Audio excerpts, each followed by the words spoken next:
അങ്ങനെ നമ്മൾ രാവിലെ തന്നെ പോകുന്നത് കൊട്ടിയൂരേക്കാണ്. രാവിലെ ഒരു 6 മണിയെല്ലാം ആകുമ്പോൾ തോന്നും പുറപ്പെട്ടത്.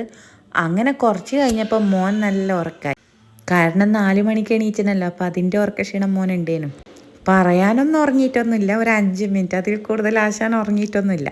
അങ്ങനെ അതെല്ലാം കഴിഞ്ഞ് കുറച്ച് കഴിഞ്ഞപ്പം വിശക്കുമ്പോൾ നമ്മൾ ഹോട്ടലിൽ കയറി ഫുഡ് കഴിക്കാൻ വേണ്ടിയിട്ട്. അങ്ങനെ എന്നാ കുറേ ഇങ്ങനെ കാത്തു നിൽക്കുമ്പോൾ പറയുന്നുണ്ട്, എവിടെയോ ഫുഡ് എവിടെയാ എനിക്ക് വിശക്കുന്നതെന്നെല്ലാം പറയുന്നുണ്ട്. സത്യം പറഞ്ഞാൽ നമ്മൾ ഫുഡ് കഴിക്കേണ്ട സമയമൊന്നും ആയിട്ടില്ല, പക്ഷേ എന്നാലും രാവിലെ എണീച്ചുകൊണ്ടാ തോന്നുന്നു നല്ല വിശപ്പുണ്ടേനു എല്ലാവർക്കും. അങ്ങനെ ഫുഡെല്ലാം കഴിച്ചപ്പോൾ മോൻ പറഞ്ഞു ഞാൻ ബാക്കിലാണ് പോയിരിക്കുന്നതെന്ന് എൻ്റെ അമ്മേൻ്റെയും അമ്മമ്മേൻ്റെ അടുത്തും പോയിരുന്നു. അങ്ങനെ ഇവൻ അവിടെ നിൽക്കുമ്പോൾ അവർ രണ്ടാളിങ്ങനെ പിടിക്കുന്നുണ്ട്.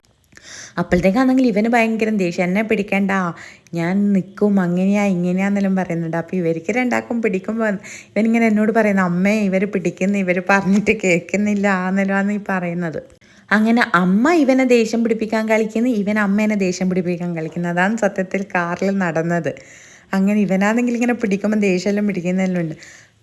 അങ്ങനെ നമ്മൾ കൊട്ടിയൂരിലെത്തി ദർശനമെല്ലാം കഴിഞ്ഞ് തിരിച്ചു പോകുന്നു. ഭയങ്കര തിരക്കുണ്ടേനും. ഇവനാണെങ്കിലോ വെള്ളത്തിലിങ്ങനെ കിടക്കുന്ന. അങ്ങനെ പിന്നെ അവിടെ നിന്നെല്ലാം അവനെ പിടിച്ച് വലിച്ച് തിരിച്ച് നമ്മൾ പോവുക ചെയ്യുന്നത്. അപ്പോൾ എത്രയും ഇന്നത്തെ video. Tata bye bye, see U.